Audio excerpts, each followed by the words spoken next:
কখনো কখনো ইতিহাস আমাদের সামনে এমন কিছু সত্য তুলে ধরে যা শুনলেই বুকের ভেতরটা হাহাকার করে ওঠে। জুলাই গণ অভ্যুত্থানের সময় সংগঠিত মানবতা বিরোধী অপরাধের মামলায় সাবেক প্রধানমন্ত্রী শেখ হাসিনার বিরুদ্ধে মৃত্যুদণ্ড রায় ঘোষণার পর দেশজুড়ে যেন আবারও জেগে উঠেছে পুরনো এক ক্ষত। একটি চিঠি, একটি লেখা, একটি আত্মনাদ, যা বহু বছর আগে কাদের মোল্লা লিখেছেন মৃত্যুর ঠিক আগে। হঠাৎ করে আবার ভাইরাল সেই চিঠি, যা মানুষের মনে একই প্রশ্ন: ইতিহাস কি সত্যি ফিরে আসে, নাকি আবার বারবার আমরা ভুলের পুনরাবৃত্তি দেখি?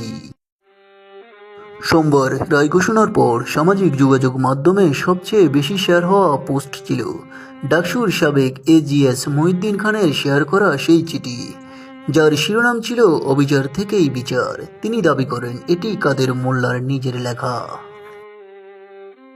তবে চিঠিটি ছিল গোলাম মাওলানা রনিকে উদ্দেশ্য করে, আর সেখানে কাদের মোল্লা লিখেছেন: প্রিয় রনি, যদি কখনো সময় পাও বা মন চাই, তবে আমার মৃত্যুদণ্ড কার্যকরের পর অন্তত একবার বলো বা লিখে দিও, কাদের মোল্লা আর কসাই কাদের একই মানুষ নয়।